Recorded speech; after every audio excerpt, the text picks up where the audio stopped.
His vocals alone command the song. It doesn't matter what kind of track it is. And and then realistically, the sound may be a little dated, in comparison with a lot of music sounds like today. So you have to properly superimpose it. You have to properly filter it. Or if you put it in the same way it is and just leave it raw, it still has to make sense with a newer sound today. And Yeah. so it's still a bit of a puzzle. It's still a bit of learning how he did things, and just keeping the whole rhythm funky. A lot of pop music or popular music is just funk music, just with different layers on top of it. But I think it's all there, so it's not hard to do, especially with Granddaddy's repetitiveness in his lyrics and in his motif and his patterns. It's all in electronic. Hello, hello, hello. Welcome to another episode of Adeptus On-Air. I am again your host, Mike Hoffman, and today I am joined by American-born international DJ, producer, entrepreneur, and culture curator, Jason Brown. Jason, how you doing today? How's it going, my man? Nice to have you. Nice to be on your show. I You're appreciate you. already taking over my podcast saying nice to have me. What's going on? Nah, nah, yeah, I appreciate you having me. Let's just say No, that. I appreciate you coming on. Normally I ask people, someone in the music industry, how you kind of got into music, but I kind of left out one piece of the puzzle with you, which probably tells a little bit of the picture as to why you're in the music, because you are the grandson of the Godfather of Soul, Mr. James Brown. Yes, sir. Pretty cool. It has its cool parts, I'd say. So I am going to guess, was he one of the major influences or the sole influence on you being involved in this industry? Good choice of words. Soul influence, absolutely. And to be honest with you, I was more in the film. I have my degree in film production, Mm-hmm. and so I started off in film. I went to college for film at Savannah College of Art and Design, in Savannah, Mm-hmm. Georgia. And then I moved out to LA, and a year or so after that, his movie was greenlit by Universal Pictures. Mm-hmm. So I ended up working on the film, on The Office. I started off in The Office, and then on set, I started working on set, and I was like, "There's so many people that know how to play instruments around me." I got inspired. Mm-hmm. They're playing Granddaddy's music, and so instead of like a live instrument, I picked up a DJ deck. So Hey, you know what? Everyone has their own path to get there. So it's funny, you would have thought yours was more direct because of having him in your life, but he indirectly got you there because you used your film training to work on his film and there kind of developed a passion a little more for the music side. yeah, it's kind of funny, I didn't when the movie was over, or even during the film, I was thinking to myself, I really don't have any other passions anymore in regards Yeah. to another film. I kind of Yeah. this whole time I always wanted to do my grandfather's film Mm-hmm. if it ever came to the maturity of it, direct it myself, but that didn't happen, obviously. But Correct. working on it and being a voice and a consultant and even just a PA in the office and on set was enough. So what was it like working on a film that was really your family? I mean, I'm sure some of it was based on the family side. I'm sure obviously it focused mostly on his career. But was that kind of surreal, like being there and watching the recreation of stuff that you might have already seen firsthand in your life? It was very surreal. Although Chadwick was much taller than Granddaddy, Yeah. the makeup and the wig made it look just like him to a certain degree. And there were some cool but yet awkward moments, because it Yeah. all kind of fit. But then it's a movie, so most of them were awkward to where they didn't work, and Yeah. based on someone that knew what it felt like authentically. Yeah. And so a lot of it was like his, Chatwood's height, but in the movie and in real life, you didn't really know how tall Granddaddy was until Yeah. you really met him in person. Yeah. But the surreality, I mean, it's funny how Hollywood treats you until, and then the movie's over with, and it's like, all right, well, you gotta, what's your next thing? What's the next thing you got going on? So Yeah. it was, but it was great shooting the film in a small town. The director was from Natchez, Mississippi, and Hmm. there was a lot of skepticism about why we're not shooting it in Augusta, Georgia, where Sure. Granddaddy was from. But it's a business too, and Hmm. so the director could get it done at a better rate in Mississippi, Yeah. but it was still a small town vibe. I got to hang out with everybody on set from Hmm. the grip to the A list, and producers, executive producers. We're all when we're done filming, we're all going to the same hotel, same restaurant, same Yeah. bar, same movie theater, same gym. So it was interesting, instead of being like on a Hollywood or a New York Yeah. set where everyone just goes home and Goes their there's own way. traffic, you know. Yeah. Yeah. Yeah. So it was a difference. It was a little bit of a difference. For parts of the movie, and you always hear this about quote unquote based on a true story, or in this case, based on a real life. I'm sure you watched scenes that were either exaggerated, toned down, or maybe never even happened for cinematic effect. Was that frustrating for you to watch something where you probably want to jump in and say, no, no, no, no, no, that didn't happen, or that's not how it happened? Or were you able to realize, hey, at the end of the day, this is a movie for entertainment? Ultimately, you have to say it's a movie for entertainment. You can't look at it. You can't get personal, because you'll get emotional and you might do or say something to Yeah. offend somebody else on set. Because again, Yeah. it's a business, so you have to carry yourself with with a professional tone, walk, manner. And I was lucky enough not to get fired, but Yeah. there I still had a few bit of political perks, but Mm-hmm. it at the same time, I still had to wake up early in the morning and be out there just Yeah. as long as everybody else did. So you have to put in the work, and that's not undermined either. Congratulations. I mean, not congratulations, but big respects to the people that put in 12-hour plus days on film sets. Yeah. Since Get On Up, I haven't really worked on film sets like that. I kind of taken my whole step back, but Yeah. everybody that was involved, worked their butts off, and so did Chadwick. Um, Chadwick was up earlier, probably slept the Mm-hmm. least, and so big ups to him. Rest in peace. Uh, Yeah. What a it was talented, what a talented actor. absolutely, absolutely, and very, very respectable gentleman. It was a very surreal opportunity, but Yeah. I'm so happy that I did get to go through that, because now I know, Yeah. I know a lot based off of Yeah. what It I was was great able to learning learn. for you. Yeah. Yeah. 100%. When people look back at famous artists, a lot of times, I'm sure you've heard it before, it's, oh, one of my favorite memories of was, and I'll tell you the one memory from an entertainment perspective, obviously having never met your grandfather, that if you mention his name to me, I have one thing that always pops in my mind. What's the one thing? I'm gonna ask you two things. What's the one thing that pops into your mind from him from a James Brown the entertainer standpoint? And then what's the other thing that pops in your mind, like a special memory of James Brown, your grandfather? I like to go with his musical accolades, Mm-hmm. and I like for him to be known as the most sampled artist in music, Mm-hmm. and I think that is a more generational statement than anything Yeah. else. Yeah. The Godfather of Soul is great, and that was his crowned name for a long time, or Yeah. however you want to call it, King of Funk, Mr. Dynamite. Uh, Well, it but says something when you have so many nicknames. That says something about you. yeah, absolutely, hardest working man in show business. Yeah. So that's a good one.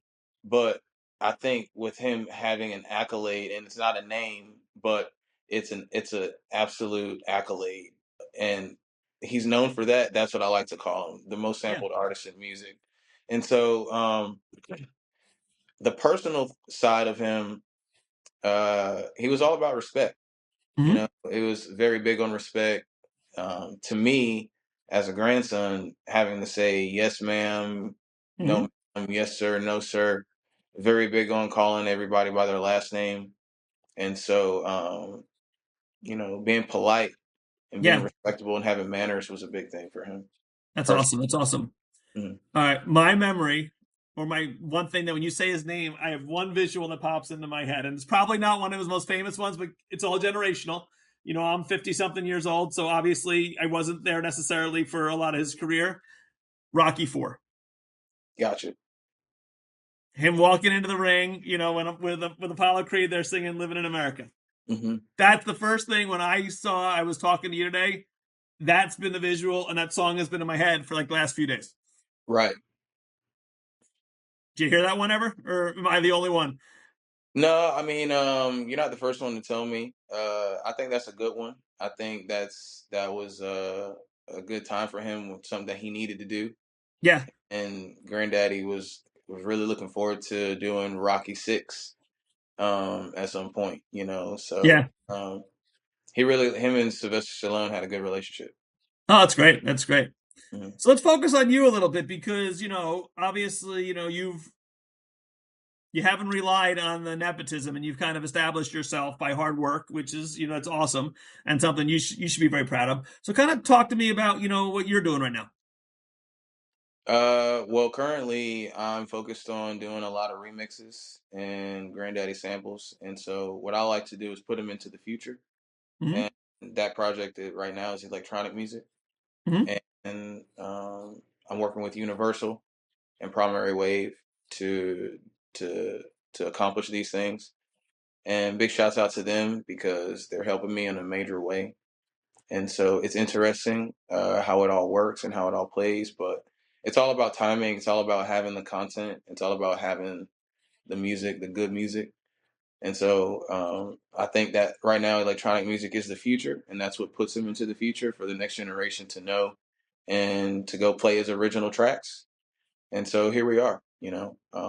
I think that's just a part of the legacy job.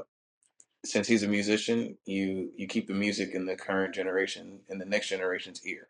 Yeah, and I think he made a great point because his music was so fantastic to say you can't make it better, you can make it different, and you can make it stylistic. And I don't think in any way you're trying to make it better. You're trying to modernize it for basically a whole new audience. And from what from reading your bio, you're blending funk, disco, soul, hip hop, many other things kind of into one, and that can't be no easy feat. No, I mean you still have to do it on the one how Granddaddy would want it, and you Mm-hmm. have to go with a mix of him. His vocals alone command the song. It doesn't matter what kind of track it is, Yeah, and and then realistically, the sound may be a little dated. In comparison with a lot of music sounds like today. yeah, So you have to properly superimpose it. You have to properly filter it. Or if you put it in the same way it is and just leave it raw, it still has to make sense with a newer sound today. And yeah, so it's still a bit of a puzzle. It's still a bit of learning how he did things, and just keeping the whole rhythm funky. A lot of pop music or popular music is just funk music, just with different layers on top of it, essentially. But I think it's all there, so it's not hard to do, especially with Granddaddy's repetitiveness in his lyrics and in his motif and his patterns. yeah. It's all in electronic, you know. If he was sitting here right now working with you on this, what would you think of it?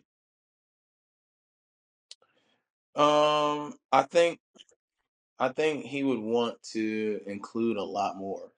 I think that his ideas would expand even more than to what I'm only kind of like pigeon to do. Mm-hmm. If he were here today, we'd be doing more. We'd be doing a lot more because he would have to say so, rather than me having to go to entities that buy into him.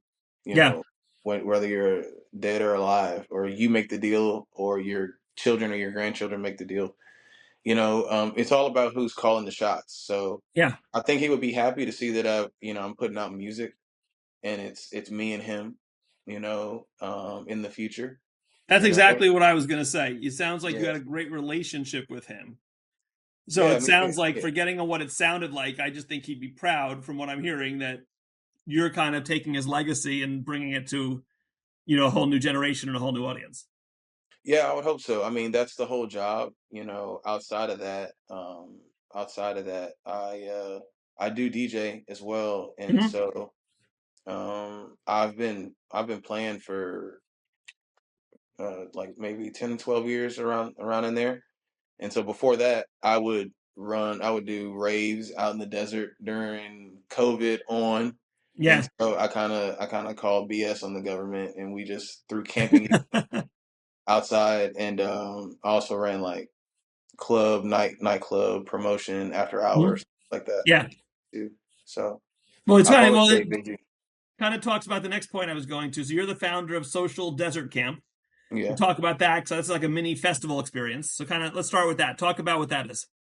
So during COVID, my buddy had a friend who had 40 acres out in an hour north of LA. And so I just got ballsy the whole time. And with all the hype of people not being able to be 6 feet close to each other and Mm-hmm. wearing masks, I called bullshit, and we just threw a rave out in the middle of the desert. And it kept growing and growing and growing until 5 years later, it still exists. People, we have different locations now where we're on top of a mountain and stuff like that. But it kept growing. And so developed a lot of DJs, booked thousands of DJs, created thousands of mini collectives, and we would go 2 days, 3 days nonstop with like 5 or 10 stages, different genres of electronic music. That's neat. That's neat. And then Hollywood After Hours. That was pretty much the promotional company doing after hours stuff. So Nice. really easy whenever the nightclubs close at like 2 a.m. in LA, which is kind of weird with it being a major city. There's a huge influx of people looking for a warehouse or after hours or a mansion party or like a hookah lounge or something like that. That's still open. Well, it's funny. New York's the city that doesn't sleep. You don't hear that about LA. So maybe you're going to change the narrative. Yeah, hopefully something's done with a major city like that. Yeah, it makes sense. I mean, listen, for me, I want to be asleep by 2 a.m. But for a lot of other people, 2 a.m. the night's just getting started. Just getting started for some of us. Yeah, that's so funny. So Hmm. so back to your granddad for a second. If you had a obviously you know his catalog probably better than anyone. What are some of your favorites? I really like the Boss the most. Hmm. Um, I've always liked Sex Machine. I've always liked I like a lot of the blues stuff too. Hmm. Um, a lot of stuff I can't remember the name. I just know the sound of it. Sure, sure. So And are you more inclined to want to mix up and change the ones that are your favorites, or do you love those so much that you don't necessarily want to touch those? So like when you're going through this and maybe you're working with a team to figure out like the songs that you're going to remix now and do and make electronic, how are you determining which songs in this huge catalog that you're going to focus on? well, musically, I have to feel it, and I have to like the song at least. Yeah. So I'll still like the song and be like, yeah, I can feel something with this one. Or if I've done a certain genre with, for example, like Sex Machine, we'll do it in another genre, Hmm. So I like to go around the world with that because he's, like I said, the most sampled artist ever, so he can go around the world Yeah. several different times, So it doesn't it for me, it's a feeling first, and then it's a timing thing. It's funny with all the other things that you mentioned in your career, and you've really spanned many aspects of the entertainment world. There's one aspect of it that it doesn't say that you did, and that's singing. So the genes didn't fall through to you. I'm not interested in singing. I'm not interested in being in front of the camera. I'm Okay, more so behind the scenes. The only reason why I DJ is because I don't have to talk. that's funny. So why do you think that is? Is it because you always witnessed family being in front and you didn't want to do that, or was just for whatever reason it just wasn't your thing? I think when the camera's on, I'm just serious, and I think Mhm. from growing up around it, it's oh, sorry, I don't know why that happened. But yeah, You're from, good. from growing up around this type of thing, it's better to be in my opinion, just to be about the business and to be straightforward. Not Hmm. about the drama, not about the flamboyancy. Just we're here to discuss the positivity, not the negatives. And you have to control the narrative Yeah. essentially. And so I don't I really don't like to be in front of the camera as much. I'm doing it for the legacy, and Hmm. I'm doing it a little bit for me because obviously I have to get paid and I have to promote myself and it's got to Of all make course. sense. But I really like to do things like behind the scenes, to be honest with you. So, how would you like to see your career evolve over the next 5, 10 years? Because obviously, you've done a bunch of different things. Like I said, you're DJing, you're producing, you're doing the mixes. So, in a perfect world, how do you want to see the next, 5, 10 years for Jason? In a perfect world, we'll expand, grandfather's brand to, you know, if we go to the moon or the Mars, we'll be there too. He'll be the first to do something there as well. And I look at it as uh, that's the calling, Hmm. and there's always a revamp. But the job is to keep him known to the next generation. His name doesn't die off. There's a lot of famous people that are known from the 60s and 70s that the young generation don't know, and Right, there's a good generation that don't know my grandfather either. But right. there's no reason why they shouldn't. With everything that he's done and all the Yeah, respect that he has, and so it's a passion for me to I want to get a cartoon done. I created a cartoon where he's a superhero that uses he was the first black man to have a private jet, so he goes into this private jet's a time machine. He goes into the past and in the future to save the world, and so he uses the music, his samples, to go into the future and learns how to create the samples in the past. So it's projects like that that keep yeah, him going and that keep his name known. And it's like someday I'll Google him and be like, wow, this guy really existed. And so yeah, eventually he's like a hieroglyph in a pyramid somewhere, you know, like wow, this was a god at some point, yeah. So it's all intertwining with how history works and how it all makes sense to people, and it's about the Well, relevance.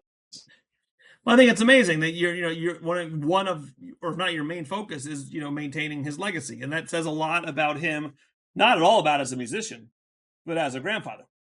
The fact that you feel so strongly, I think you're probably nearing 20 years from his death, a long time now. And, how old were you when he passed away? 16. Okay, so you were 16, still young, but obviously old enough to remember the memories, but 20 years later. So more of your life with, probably with, out him alive. And yet it's still so important to you to maintain that legacy. So it really says a lot about the impact he had on you in 16, short years. Yeah, I think Granddaddy was all about ownership, and he was Yeah. all about the underdog, and he was an underdog. When he first started, and he had a dip in his career as well, Mm-hmm. but he really came out on top within the longevity, and that's the whole goal: is to keep him on top, keep the young generation bending on his brand or Mm-hmm. learning about his brand for it to know, and so that'll branch off into what we call generational wealth. And it's not just the music. It's a lot of other projects that you can do, and it's something to teach new generations of music and music business of what it looks like. When your the famous relative and your family passes on, and what happens. Mm-hmm. There's there's entities trying to buy music rights, names and Yeah. likeness, and things like that, and so not to say that those things are bad. It's just that you have to know who you are and what you really want to do. And Mm-hmm. sometimes when they're bought, they're gone, and they're gone forever. Yeah. So it just Granddaddy was all about ownership, and so I look at it from that aspect. Mm-hmm. That's So great. with it being a business, like I said a few times, you just have to be serious about it all. I'm sure you have, they've tribute bands, or in this case, a tribute performer, someone who his career is basically to, be a replica of your grandfather, go out and, make money for themselves, but obviously, perform his music.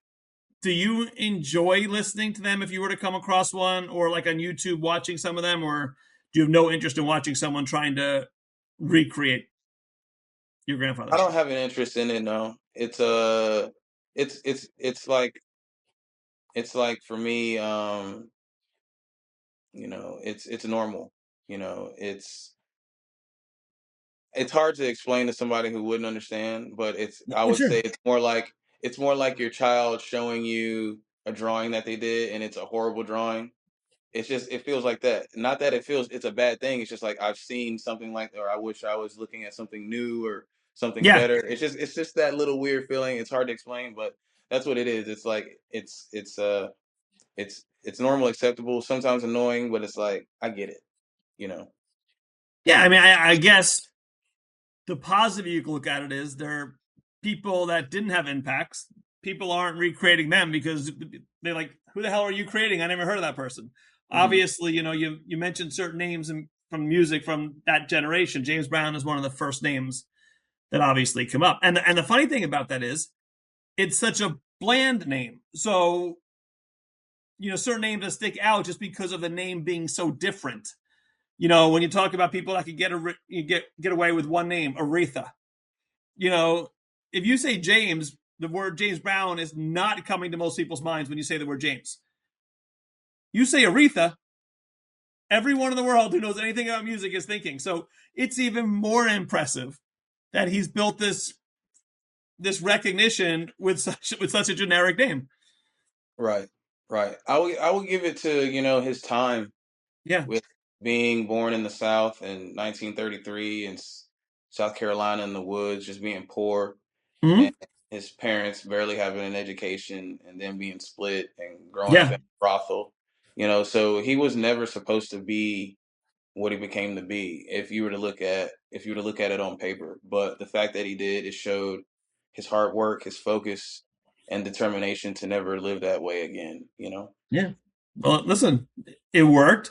And like I said, they always say the way you recognize someone who's passed away is, what his family, the legacy, what the family leaves. And clearly, the way you're acting, the way you're responding, even 20 years later, just says so much about not him as the entertainer, but him as the man. And I think ultimately, I think that's the legacy. As much as I think you're trying to preserve his legacy as a musician, I think you're also trying to preserve the legacy of him as a man. And that says a lot. Yeah, I appreciate that. My mother started it within me as well. When Granddaddy died, she started the James Brown Academy of Music. And so it teaches kids ages 4 to 18 how to play instruments through James Brown music. And she's also started our family foundation, which houses the school with, on paper. And then we have the family tour. And so, it's a shuttle that takes you around Augusta, downtown Augusta, where Granddad used to rehearse, grew Mm-hmm. up, spend time as a kid. Even the house area, the house it's been torn down since then, but Sure. even this area, his childhood area. And so we have hopes to open up the house, his main house where he actually resided soon. And so like I said, there's more projects on the way, and it's about a historical preservation business when it all comes down to it. And you learn all the way. If you care, you learn. That's about anything in life. If you care about something, you're going to learn it a lot better. If you don't Absolutely. care as much, you might learn it on the surface just to get by with what you need to know, but it's when you want to know. Absolutely. And we all have a legacy. Not everybody has to have a legacy based on fame or music or, publicity or anything like that. It could be a farm. It could be Yeah. it can be a mechanic shop. It can be anything that's passed down to you that you respect. Hmm. But obviously we as people, have the right to sell or do whatever we want. But just keep in mind, when it's gone, it's gone. However, if you do go with things that are created before you and build them and build them and build them, sometimes it's easier later down the line for the entire generation. You said it perfect. You said it perfect. How can people follow you on social media? I really only like Instagram the most. You know, Okay. I guess since I'm trying to DJ or going to DJ the route, I have to build that up a little bit more. So I got to build up my YouTube. But on Instagram and my TikTok is Jason Brown Legacy, Okay. and it's super easy to remember. You can find me. I respond quick because I like to make business happen. But Yeah. if I don't follow you, then I'm probably not getting your message. Sorry. So let's do something to get each other following each other, and let's make some business deals happen. Perfect, perfect. And the other things you talked about for the family, the foundation, other websites that we can point people to? www.jamesbrownfamilyfdn.org, short for Mhm. foundation, jamesbrownfamilyfdn.org, and you can donate there. You can show a lot of love. There's merch, there's music, there's updates on where our students are performing, and they've done some great things. They perform for Prince, they've performed Mm. for Stevie Wonder, uh, Fantasia, some great things, and they've played all across the United States. That's fantastic. Well, listen, Jason, a pleasure talking to you. You know, it's nice to hear that stuff, and it's really nice. You know, you can talk about anyone about a musician, but when you hear it from a family person, it's always good to get that other perspective, the one that you don't normally hear. And it's you know what? I'll put it this way: sometimes you're watching a movie or you're at a concert and you love what someone hears, but then the way someone sounds or the way someone acts. And then you'll read things in the tabloid. That person's just difficult. They're rude to fans and they're just not nice people. They haven't talked to their parents in years. And to me, it always kind of takes away from them, you know, but obviously, you know, when you see your grandfather perform, he just looks like larger than life and just like he's loving every minute of what he's performing. But it seems like off camera, he kind of possessed those same skill, you know, those same qualities and characteristics, you know, with you. So it's nice to kind of verify your thoughts, you know, through your words. So I really do appreciate that. I appreciate you, Mike, for having me on. It's been a pleasure chit chatting. You know, Granddaddy was all about respect, and you got that. I appreciate that, and owning the room, and you can 100% do that. You're great at your commentation and all of your questions. They hit the spot. So thanks for making it go this way in this direction. And you know, I'm sure you'll have more success in all of the other interviews that you do. No, thanks. Appreciate talking. Thanks for listening, everybody. Thanks for listening to Adeptus On-Air. If you like this episode, please subscribe and leave a review. The views and opinions by the podcast speakers and guests are solely their own and do not reflect the opinions of Adeptus. This podcast provides general information only and is not intended to constitute advice.